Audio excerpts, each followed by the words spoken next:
ఒక చిన్న వెలుగు మా జీవితాల్లోకి వచ్చిన రోజు, ఒక చిన్ని ఏడుపు వినిపించిన సమయం, సంతోషానికి హద్దులు ఉండవు అనిపించిన క్షణం.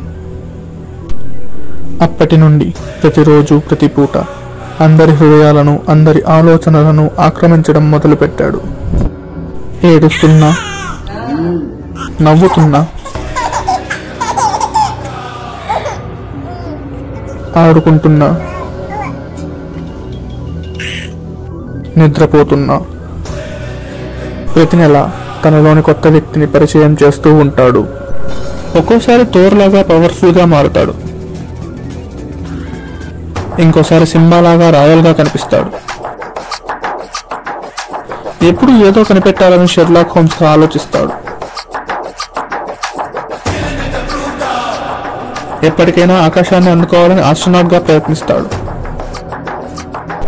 పుట్టిన కొన్ని నెలలలోనే థోర్ అయ్యాడు, సింబా అయ్యాడు, డిటెక్టివ్ షెర్లాక్ హోమ్స్ అయ్యాడు, ఆస్ట్రోనాట్ అయ్యాడు. ఇక ముందు ముందు ఏమవుతాడనేది మీ ఊహకే వదిలేస్తున్నా. గుర్తుంచుకోండి, ఇది బాగా వినపడే పేరవుతుంది. ఇంతకీ పేరేంటో తెలుసా? విహాన్ష్ పాండ్యం.